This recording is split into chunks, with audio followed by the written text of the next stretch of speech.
Shalom. Puji Tuhan, terima kasih untuk Pak Irwan, Bu Angel, juga Bu Priscilla untuk kesempatan saya boleh menyampaikan firman Tuhan di tempat ini. Di mana ada firman Tuhan diberitakan, ada kuasa yang menyertai, ada tanda-tanda ajaib yang Tuhan berikan bagi orang yang percaya. Nah, topik yang akan disampaikan itu adalah firman yang menyembuhkan. The word that heals. Firman yang menyembuhkan. Sekian tahun yang lalu ada lagu yang sangat terkenal. Kaulah Tuhan penyembuhku, Kaulah Tuhan penyembuh. Ya. Itu diambil dari kitab Keluaran, ya, pasal 15, dan juga di Mazmur 107, ayat yang ke-20. Kau berfirman dan sembuhkanku, Kaulah Tuhan penyembuh. Ya, dalam bahasa Inggrisnya itu dikatakan He sent His word. Ya. Kemudian dikatakan He healed them. Tapi dari lagu itu dibuat ya, dirubah kata-katanya. You send your word and heal my disease. You are the Lord my healer. Ya, seperti itu ya. Nah, itu dikatakan di Mazmur 107 ayat 20, disampaikannya firman-Nya dan disembuhkannya mereka. Ada beberapa terjemahan, misalnya terjemahan Indonesia sehari-hari, Ia menyembuhkan mereka dengan perintah-Nya. Perintah-Nya itu yang menyembuhkan. Terjemahan The Message, He spoke the word that heal you. Ia menyampaikan firman, dan firman itu yang menyembuhkan engkau. Lalu Good News Translation, He healed them with His command. Ia menyembuhkan mereka dengan perintahnya. The Passion Translation, God spoke the words, be healed, and we were healed. Jadi waktu Tuhan berfirman, jadilah sembuh, perkataannya itu yang menyembuhkan. Lalu ada terjemahan lagi Contemporary English Version, ya. By the power of His own word, He healed you. Lewat kuasa dari perkataannya sendiri. Jadi perkataannya itu punya kuasa. Perkataannya itu yang menyembuhkan. Itu sebabnya penting kita mendengar firman. Kalau kita baca di Alkitab, dikatakan bahwa banyak orang datang untuk mendengar Yesus mengajar. Lalu mereka disembuhkan. Setelah mereka mendengar firman diberitakan. Di Lukas 5, itu kisah Simon Petrus dan teman-temannya semalaman cari ikan gak dapat. Lalu mereka ke pantai membasuh jalannya, jala mereka itu. Lalu Yesus naik ke salah satu perahu Simon, ya. Simon punya perahu di situ, ada teman-teman yang lain juga, tapi yang Yesus pilih itu perahunya Simon waktu itu. Dan dia berkata, coba tolakkan sedikit jauh dari pantai. Lalu Yesus mulai mengajar dari perahu itu. Firman diberitakan. Setelah itu dia bicara spesifik sama Simon. Sekarang bertolak ke tempat yang dalam, tebarkan jalamu untuk menangkap ikan. Dan ketika dia lakukan, terjadi mujizat. Jadi sangat penting kita mendengar firman. Mendengar teaching. Lalu pada saat-saat tertentu Roh Kudus bisa menyingkapkan satu firman begitu spesifik untuk kebutuhan kita termasuk mungkin penyakit yang sedang dihadapi. Saya kenal seorang hamba Tuhan yang satu ketika dia diminta mendoakan satu orang yang kena stroke. Sebelum dia datang, dia berdoa. Dan waktu dia berdoa, Tuhan sampaikan firman spesifik. Besok waktu engkau datang, engkau katakan kepada orang itu, aku mengasihi dia dan aku mau menyembuhkan dia. Jadi besoknya hamba Tuhan itu datang dan dia langsung bilang, Om, saya sudah berdoa kemarin dan Tuhan bilang, sampaikan kepada Om, Tuhan mengasihi Om dan Tuhan mau menyembuhkan Om. Itu perkataan kayak pedang yang tajam. Ini orang yang keras, nyaris tidak pernah menangis sepanjang hidupnya. Waktu dia dengar kalimat itu kayak pecah bendungan. Wah, nangis kayak anak kecil. Dan dia sembuh. Perkataan spesifik. Itu mendatangkan mujizat, mendatangkan kesembuhan. Nah, kalau kita baca Injil Yohanes, pasal 1, Injil Yohanes itu seperti kitab Kejadian, kalau di Perjanjian Lama. Pada mulanya adalah firman, firman itu bersama-sama dengan Allah dan firman itu adalah Allah. Ia pada mulanya bersama-sama dengan Allah dan segala sesuatu dijadikan oleh Dia, oleh firman.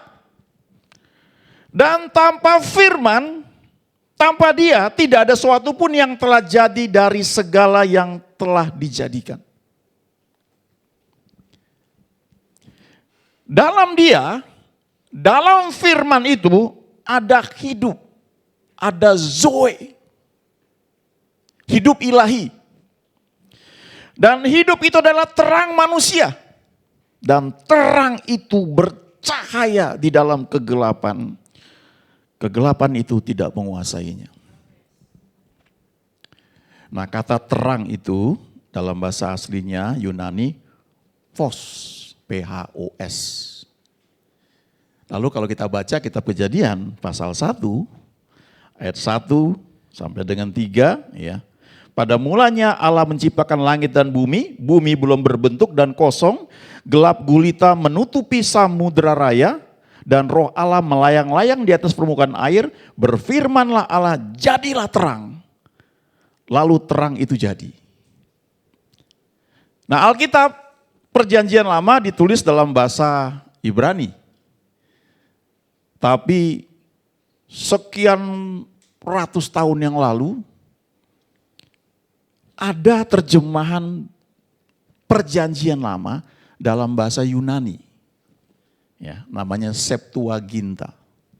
Nah, kata terang itu yang digunakan dalam bahasa Yunani itu adalah phos. Kata yang sama. Jadi di dalam firman itu ada kehidupan dan ada terang. Dan itu dari Perjanjian Lama juga sudah dikatakan. Lalu di ayat 14 dari Injil Yohanes, firman itu telah menjadi manusia. Dan diam di antara kita. Jadi firman itu yang menjadi manusia dan berjalan di muka bumi selama kurang lebih 3,5 tahun. Itu adalah Yesus dan dia adalah firman yang diperagakan. Kita baca firman Tuhan, kita belajar firman Tuhan, kita melihat kitab Injil, Matius, Markus, Lukas, Yohanes, kita melihat kehendak Tuhan diperagakan.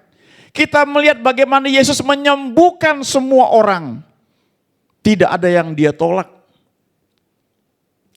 Ada perempuan Sirofenisia, sempat Yesus itu mengabaikan, tapi pada akhirnya anaknya yang sakit disembuhkan. Kita melihat di 4 kitab Injil itu, adalah kehendak Tuhan untuk orang yang datang kepada Dia disembuhkan. Alkitab berkata, Ia melenyapkan penyakit dan segala kelemahan dari antara bangsa itu. Jadi salah satu hal penting yang perlu kita ingat adalah kehendak Tuhan untuk kita manusia diselamatkan, tidak hanya nanti bersama Dia di surga, tapi di muka bumi ini juga. Kata diselamatkan itu sozo, diterjemahkan sebagai diselamatkan, disembuhkan, dipulihkan, semua yang baik yang Tuhan sediakan bagi orang yang percaya.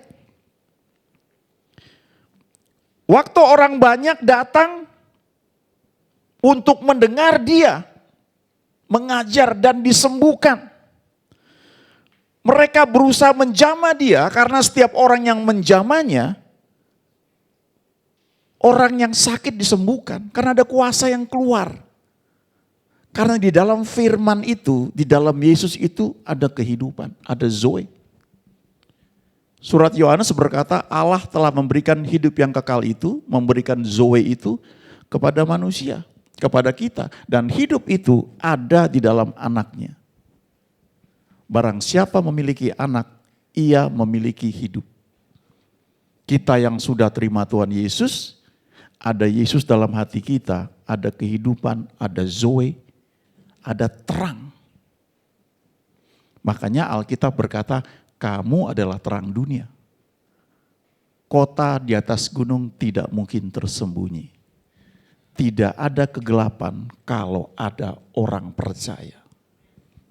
Karena kegelapan diusir oleh terang tersebut.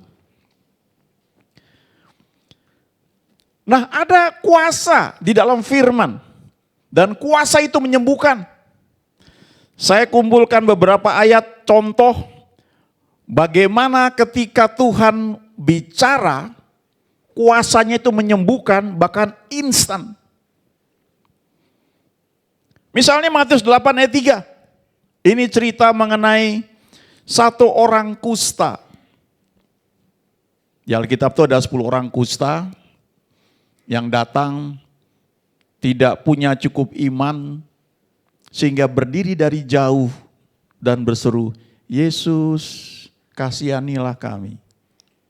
Karena peraturan waktu itu orang kusta tidak boleh dekat-dekat orang yang normal, yang tidak sakit.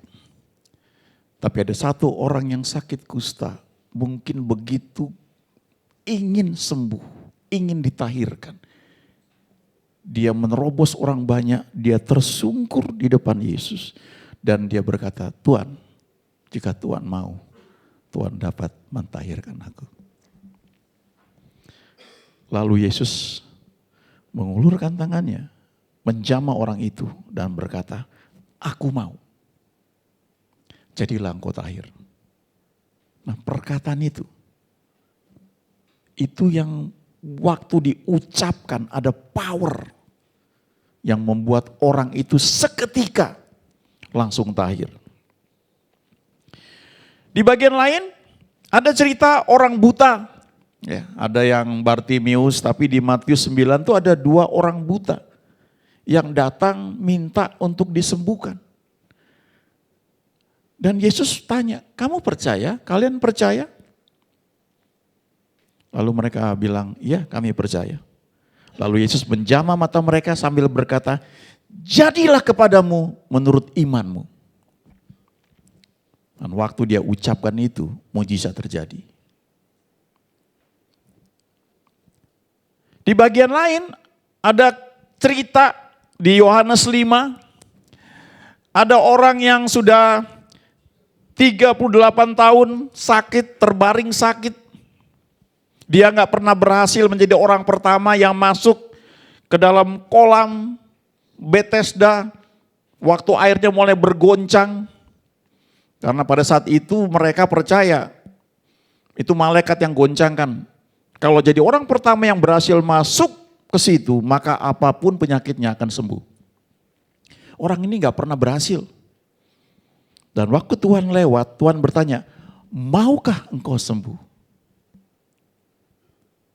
Kadang-kadang karena begitu lamanya kita menghadapi situasi atau penyakit, lalu kita belajar menyesuaikan diri. Kita belajar hidup dengan penyakit itu. Sampai satu ketika Tuhan bertanya, mau enggak sembuh? Ada seorang hamba Tuhan, dia pernah khotbah dan dia tanya, anjing itu makanannya apa? Sukanya apa? Lalu dia bilang tulang. Lalu dia tanya, betul anjing suka tulang? Betul, semua orang percaya itu. Lalu dia bilang gini, coba kasih steak, makan gak dia? Oh makan Pak. Lalu kenapa dia doyan tulang? Karena yang dikasih tulang. Dikondisikan. Kamu mau anjing, makanannya tulang, gak boleh steak. Itu kayak Tuhan ngomong kepada perempuan Syurofenisia, ini roti buat anak-anak. Anjing gak boleh dikasih roti. Tapi perempuan Syurofenisia ini bilang, Tuhan, memang aku anjing. Aku gak perlu rotinya, remah-remahnya saja yang jatuh. Itu cukup. Dan ibu berkata, hai ibu besar imanmu, jadilah seperti yang kau katakan.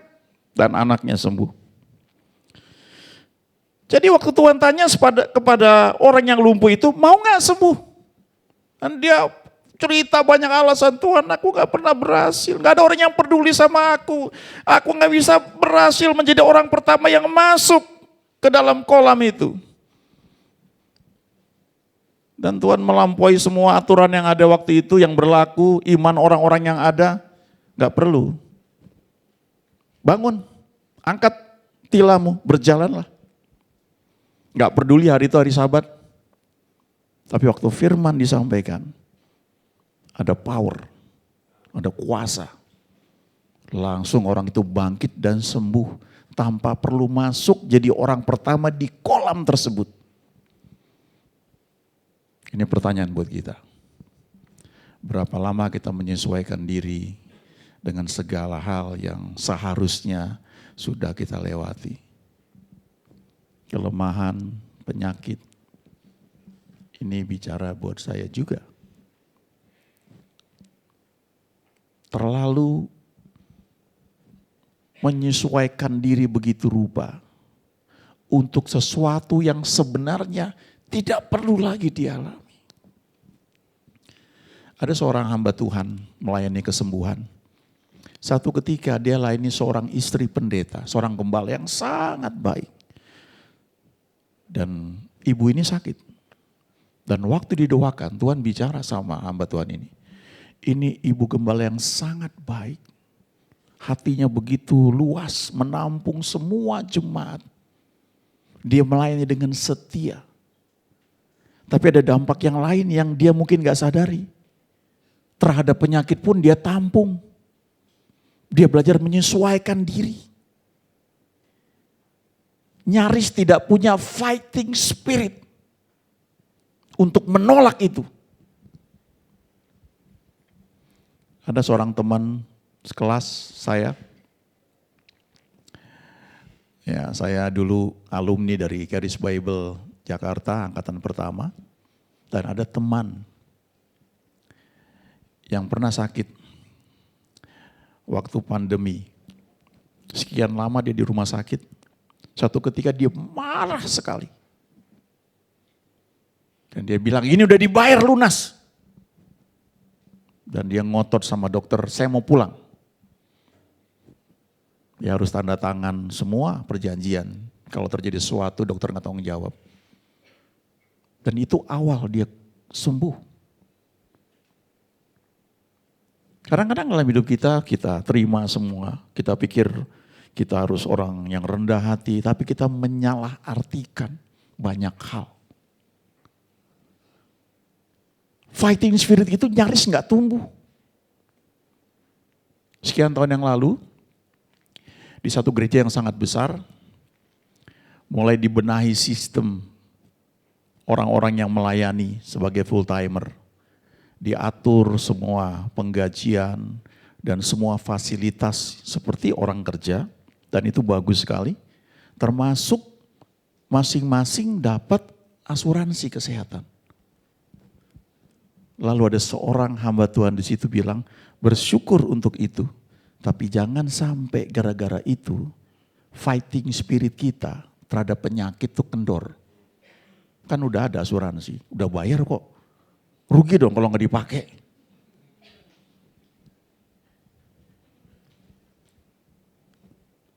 Tanpa sadar itu bisa, nggak salah, asuransinya nggak salah ya. Tapi kadang-kadang itu membuat kita, oh ya nggak perlu lagi fight. Seperti orang yang lumpuh ini, sampai Tuhan tanya, mau nggak sembuh? Untungnya dia menanggapi apa yang Yesus katakan, lalu dia sembuh. Lalu di bagian lain, ini yang saya singgung tadi, perempuan Sirofenisia atau perempuan Kanaan di bagian lain diceritakan. Dia datang untuk anaknya yang sakit. Dan Yesus mengabaikan awalnya. Kalau baca di Alkitab itu ya, ada beberapa orang-orang yang bertarung untuk memperoleh kesembuhannya. Menurut saya ini yang paling tinggi, menurut saya. Ada yang lain, Bartimius. Itu kalau baca ceritanya, dia berseru, Yesus anak Daud, kasihani aku. Yesus anak Daud, kasihani aku. Suaranya nggak kedengeran. Karena begitu banyak orang. Jadi ada kemungkinan dia teriak, Yesus lewat masuk kota. Nggak berhasil. Lalu Yesus keluar dari kota itu lagi, dia teriak lagi dengan segenap hati. Dan Alkitab bilang banyak orang menyuruh dia diam. Tapi makin keras dia berteriak. Karena dia pikir kapan lagi nih. Dan akhirnya Yesus bilang panggil dia. Dan waktu dia datang, dia tanggalkan jubah yang menunjukkan dia seorang pengemis. Nah dia tahu, saya nggak perlu lagi ini. Saya mau sembuh. Dan Yesus bertanya, aduh, saya kalau baca itu ya selalu terharu. Apa yang kau kehendaki, aku perbuat bagimu. Sudah pernah doa dan Tuhan tanya, kau mau apa anakku? Di perjanjian lama itu Salomo, waktu memberikan 1000 korban. Lalu Tuhan datang, katakan apa yang kau kehendaki. Di perjanjian baru itu Bartimius, apa yang kau kehendaki, aku perbuat bagimu. Dan dia bilang spesifik sekali, Rabuni, supaya aku dapat melihat.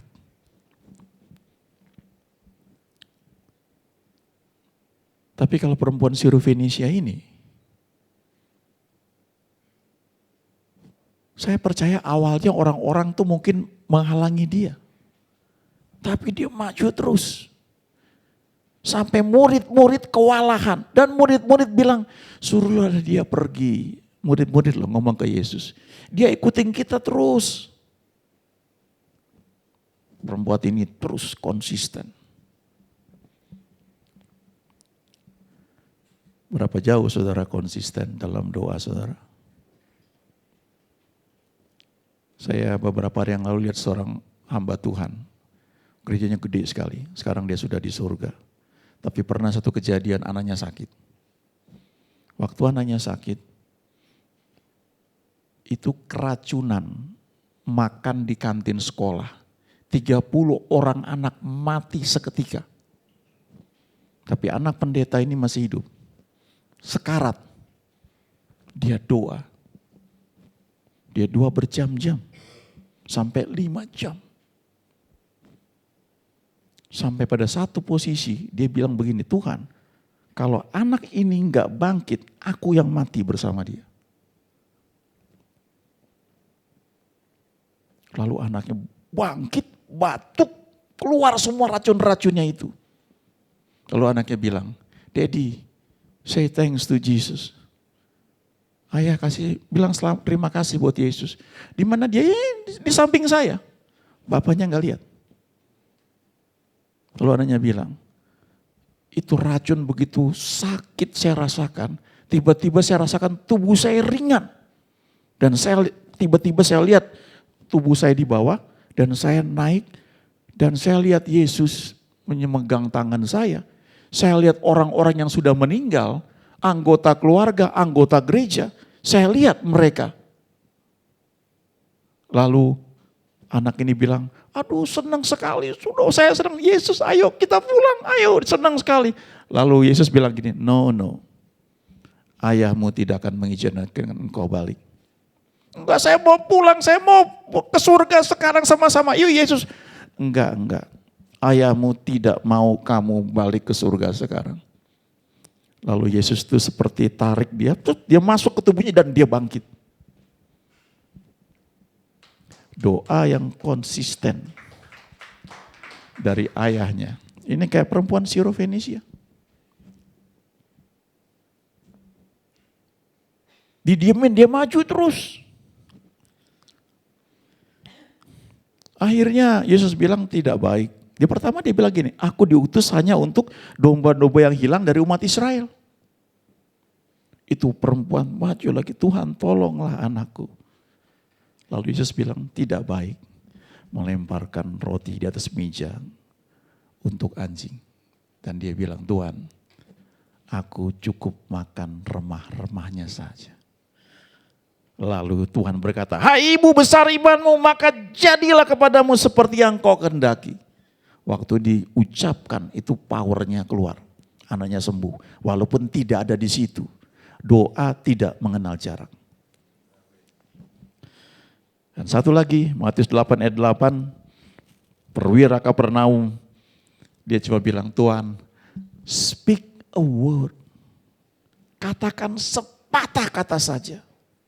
Aku tunggu itu. Dan hambaku akan sembuh. Ini contoh bos yang punya compassion buat anak buahnya. Kita doakan orang lain itu biasanya sangat mujarab kalau ada hubungan emosi. Ya, anak, orang tua, adik, kakak, istri, suami. Tapi ini perwira Kapernaum, dia begitu menghargai hambanya.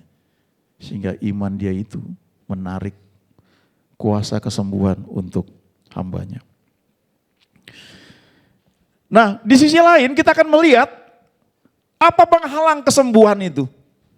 Atau apa penghalang janji Tuhan. Itu soal ketidakpercayaan. Kalau kita baca di Matius pasal 13, juga di Markus pasal 6,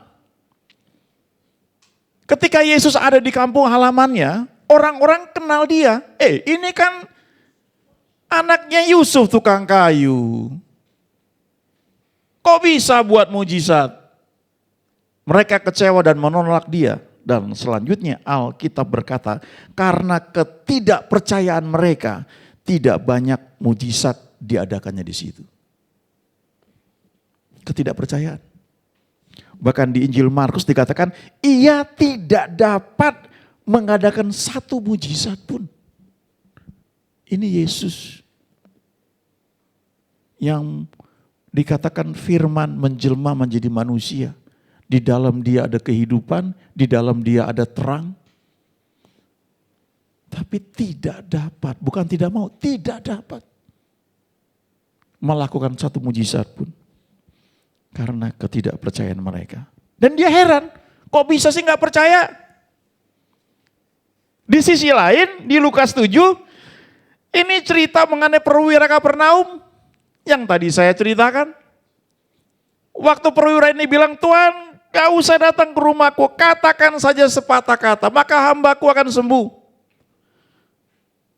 Lalu Yesus bilang begini, iman sebesar ini tidak pernah aku jumpai sekalipun di antara orang Israel. Dan ia heran. Ia pernah heran karena ketidakpercayaan orang Israel. Kalau saya terjemahkan ke sekarang, ia heran atas ketidakpercayaan orang-orang di gereja. Ia heran dengan ketidakpercayaan banyak hamba Tuhan. Di sisi lain, ia heran ada orang di luar gereja yang punya iman seperti ini. Katakan saja sepatah kata, maka hambaku akan sembuh. Kita yang percaya pada Tuhan Yesus ada Roh Kudus dalam hati kita. Jadi waktu kita baca firman, sediakan waktu, Roh Kudus akan menjelaskan dengan detail. Dia akan memberikan rema. Kita perjamuan kudus dapat ayat.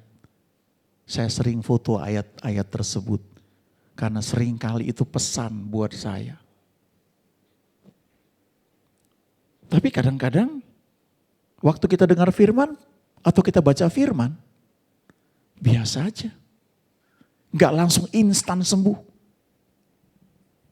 Tapi toh tetap kita harus baca, kita tetap harus dengar. Karena firman Tuhan itu adalah obat. Di kitab Amsal dikatakan, Amsal 4 ayat 20 sampai dengan 22, hai anakku perhatikanlah perkataanku, arahkan telingamu pada ucapanku, janganlah semuanya itu menjauh dari matamu, simpanlah itu di lubuk hatimu, karena itulah firman yang kau perhatikan, firman yang kau dengar, firman yang kau perhatikan dengan sungguh-sungguh itu, yang kau simpan dalam lubuk hatimu itu yang menjadi kehidupan. Itu yang menjadi obat bagi seluruh tubuh. Kalau kita ke dokter, dicek penyakitnya apa, obatnya bisa macam-macam, tergantung penyakitnya. Tapi ada satu obat yang berlaku untuk seluruh penyakit dalam tubuh, yaitu firman Tuhan. Tapi firman itu kita perlu dengar, camkan, renungkan, simpan dalam lubuk hati. Waktu Yesus cerita mengenai seorang penabur, waktu penabur itu menabur benih, ada yang jatuh di pinggir jalan, ada yang jatuh di tengah tanah yang berbatu-batu, ada yang jatuh di tengah semak duri, dan ada jatuh di tanah yang baik, yang subur. Dan dia katakan, itu adalah orang yang setelah dengar firman itu, menyimpannya dalam lubuk hati, dijaga. Kemudian mengeluarkan buah dalam ketekunan. Sisi tekun itu tidak bisa diabaikan. Ibrani 10 berkata, sebab kamu memerlukan ketekunan, supaya sesudah melakukan kehendak Allah, kamu memperoleh apa yang dijanjikan. Dan itu lewat proses, lewat waktu. How far you wanna go? Seberapa jauh Anda mau pergi? Dan tetap tekun. Seperti hamba Tuhan yang saya cerita tadi. Dulu waktu saya kuliah, ada seorang teman saya cerita, sampai sekarang saya nggak lupa. Ya. Seorang anak yang berdoa untuk keselamatan ibunya. Dan dia pegang Kisah 16 ayat 31. Percaya pada Yesus, maka engkau akan selamat, engkau dan seisi rumahmu. Jadi dia berdoa untuk ibunya yang belum lahir baru. Dia berdoa, dia nangis, dia berdoa terus. Atau ketika ibunya sakit dan meninggal. Dan dia tahu ibunya belum terima Yesus. Dia ingat ayat di kitab Mazmur yang mengatakan, air mataku telah kau tampung dalam kirbatmu. Dan dia bilang, Tuhan, aku sudah doa sesuai dengan janjimu. Alkitab berkata, air mataku kau tampung dalam kirbatmu. Sekarang, ibuku meninggal. Belum terima Yesus. Bangkitkan dia Tuhan. Kalau enggak, kembalikan air mataku. Mungkin Tuhan mikir gitu ya. Ibunya bangkit. Dan akhirnya memang kenal Yesus. Seberapa tekun saudara mau pegang firman Tuhan. Mazmur 42 tuh. Ya. Dibuat jadi lagu. Seperti rusa yang merindukan sungai. Demikianlah jiwaku. Tapi kalau baca renungkan itu. Itu cerita orang yang gundah gulana. Karena orang bertanya, mana sungguh-sungguh melayani Tuhan? Mana buktinya? Di mana Tuhanmu? Mana berkat Tuhan? Buktinya belum kok.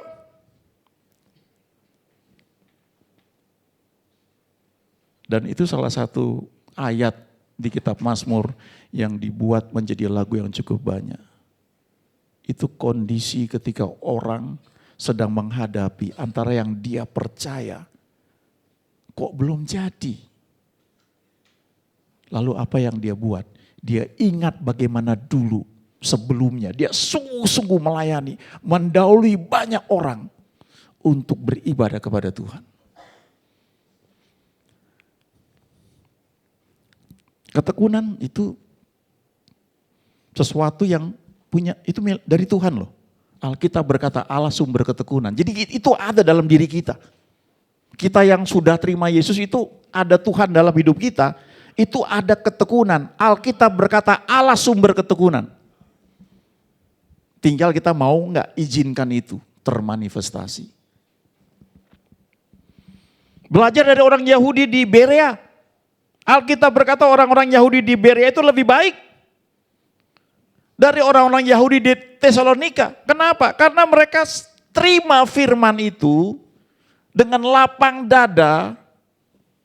Karena itu kan hal baru waktu diberitakan. Mungkin di antara kita ada yang baru dengar beberapa ayat yang bertentangan dengan pemikiran kita sebelumnya.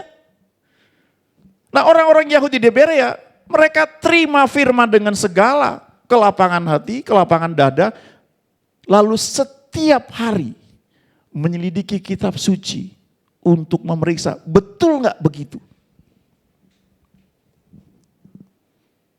Memang ada dalam pelayanan kadang-kadang mujizat terjadi, didoakan langsung jadi instan sembuh. Tapi untuk membangun kerohanian kita, setelah kita alami itu, tetap kita memang harus bangun kehidupan rohani kita lewat firman yang kita baca, lewat doa. Supaya waktu penyakit itu mau nyerang lagi, kita sudah cukup kuat untuk melawannya. Tanpa perlu minta didoain hamba Tuhan. Tentu kita perlu orang lain untuk mendoakan kita. Tapi secara pribadi, kita perlu bangun kekuatan rohani kita. Dan salah satu ayat yang perlu kita ingat soal kesembuhan. Yesaya 53 ayat 5. Saya langsung baca kutipan dari surat Petrus dari ayat ini. Petrus berkata, Tuhan Yesus sendiri telah memikul dosa kita di dalam tubuhnya di kayu salib supaya kita yang telah mati terhadap dosa hidup untuk kebenaran. Oleh bilur-bilurnya kamu telah sembuh. Bukan akan sembuh. Sudah sembuh. Perjanjian lama itu ada di Keluaran 15, Jehovah Rafka. Aku Tuhanlah yang menyembuhkan engkau. Itu ada syaratnya. Kalau kamu sungguh-sungguh memperhatikan perintah-perintahku, kamu mendengarkan semua tuntunanku, dan seterusnya, maka aku tidak akan menimpakan penyakit manapun yang telah aku timpakan kepada orang Mesir, karena aku Tuhanlah yang menyembuhkan, Jehovah Rafka. Tapi di perjanjian baru, Petrus bilang, oleh bilur-bilurnya kamu sudah sembuh. Kamu belum lahir, sudah dibayar, sudah sembuh. Di Keluaran 19, waktu Musa naik menghadap Tuhan di Gunung Sinai, Tuhan bilang begini, kasih tahu kepada umatmu, kalau mereka sungguh-sungguh memperhatikan perintah-perintahku, memegang perjanjianku, maka mereka akan menjadi bangsa yang kudus, imam-imam, raja-raja. Mereka akan menjadi milik kesayanganku sendiri. Lalu 1 Petrus 2 ayat 9 mengutip itu. Kamulah bangsa terpilih, imamat rajani, bangsa yang kudus, umat kepunyaan Allah sendiri. Kita belum lahir, sudah dikasih tahu itu. Itu bedanya perjanjian lama dan perjanjian baru. Kita hidup di zaman yang sangat luar biasa. Tergantung kita, seberapa jauh kita mau menyediakan diri, pegang firman, terus akui, dan percaya bahwa Tuhan setia pada apa yang Dia katakan. Amin. Ayo kita berdoa. Terima kasih untuk beberapa hal yang kami baca. Ajari kami lebih jauh lagi Tuhan. Sebab hanya Roh-Mu yang kudus yang bisa menerangi hati kami. Menyingkapkannya supaya apa yang Kau janjikan boleh kami miliki, kami alami, dan kami bagikan juga bagi banyak orang lain. Di dalam nama Yesus kami sudah berdoa. Amin.